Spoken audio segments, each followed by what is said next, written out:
There are some famous French automobiles, like the swoopy Delahaye's, the exotic Art Deco Bugattis, although he was Italian, they were made in France, and the Citroen 2CV, as symbolic of France as the Eiffel Tower. And it too, when it was launched, had disparaging remarks. Where's the can opener? It's an umbrella on wheels. However, it is a significant automobile. In the 1930s, the president of Citroën, Pierre Boulanger, wanted to build a car for rural France to replace the horse and wagon. So the deux chevaux, which loosely translated means two horses. With a two-cylinder motor, it is simple and cheap to run. And the engine, well, there are Coke bottles that have more capacity. It has a long travel suspension to survive through rutted roads, but it rides smoothly enough to carry a bushel of eggs without breaking them. At least that was the promotional promise. It is very comfortable and has a number of interesting features. Citroen 2CVs are very unusual cars in several respects. One is they don't operate the way other cars do. One is the window. If you want to put the window down on a normal car, you just roll the window down or push a button. In the French cars, you don't do that. You take the bottom half of the window and you put it up. So there is your window being down is actually half up. And then another thing about the French is that Frenchmen are known to smoke. And in order to have air conditioning in a car and have the smoke go through, a little chrome doodad like that, you put the window down, it holds it open about 1.5 inches, 2 inches, and the air goes through the window and the smoke leaves the car, and that's the French version of air conditioning.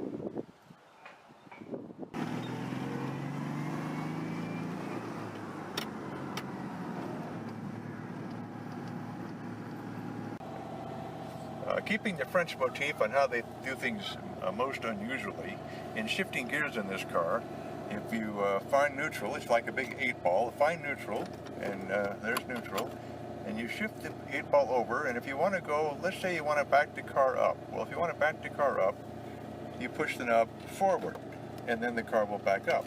Now let's put it back to neutral. Let's assume now that you don't want to back up, you want to go forward.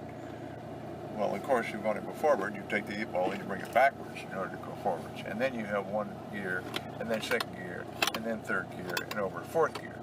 The car will go along, cruise along just fine at 60 miles an hour, no problem. The only problem is the car is so light that you get blown off the road if anything's bigger than a Volkswagen Beetle.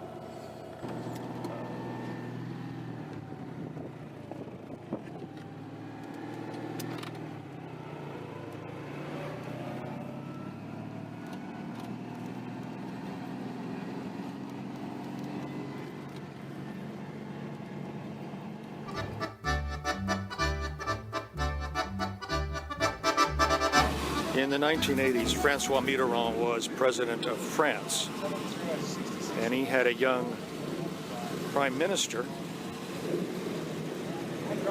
who, to be a man of the people, drove a deux chevaux to work every day. However, it wasn't your normal everyday deux chevaux, it was a prestigious, sporty Charleston like this one.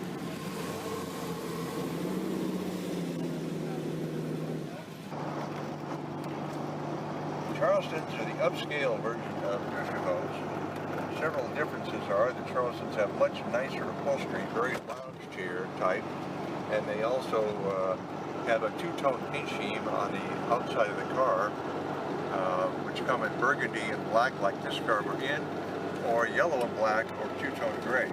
Charlestons also have full sunroofs, they have chrome headlights, they have a little bit of Charleston identification ornamentation. They also have a much bigger engine. The Charleston has a 602cc engine. The little cars have 375cc. This car has 29 horsepower, and it goes from 0 to 60 in 27.5 seconds. It's an absolute hot rod to drive.